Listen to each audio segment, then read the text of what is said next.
Hey there, political enthusiasts. Buckle up, because we're diving into one of the biggest shifts in civil rights since the Reconstruction era. Under President Donald Trump, the US government has taken a hard turn away from the civil rights advancements of the past 60 years, addressing racial injustice out, separating church and state out. Instead, the focus is on rooting out anti-Christian bias, anti-Semitism, and what's being called woke ideology. The Department of Justice's Civil Rights Division, originally created by the 1957 Civil Rights Act, is now on a new mission. Its head, Harmeet Dillon, recently told conservative commentator Glenn Beck that the division is tackling anti-Christian bias. As a result, many lawyers who joined to champion equal access to the ballot box are expected to resign. At a recent White House cabinet meeting, secretaries were eager to receive praise from Trump for eliminating diversity efforts from the government.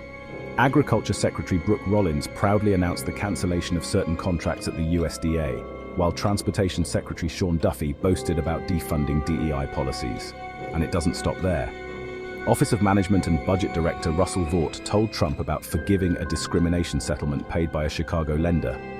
Defense Secretary Pete Hegseth celebrated the removal of DEI and trans policies from the military, reinstating names like Fort Benning and Fort Bragg. The administration is also pressuring elite universities to abandon DEI programs by threatening to cut billions in funding. Harvard is one institution fighting back. Meanwhile, the US has largely stopped accepting refugees, but is allowing white South Africans who claim to be victims of racism. According to presidential historian Mark Updegrove, this pivot represents the biggest rollback of civil rights since Reconstruction. Trump's policies are dismantling the Great Society legislation of the 1960s, which includes the Voting Rights Act, the Civil Rights Act of 1964, and the Immigration and Nationality Act of 1965. Updegrove draws a parallel between today's rollback and the period following the Civil War, when advances like the 13th Amendment were undermined by white supremacy and Jim Crow laws. He argues that anti-wokeism is essentially permission to accept racism. Cuts to Medicaid, higher education programs like Pell Grants, and Head Start could further erode efforts to create a more equitable society.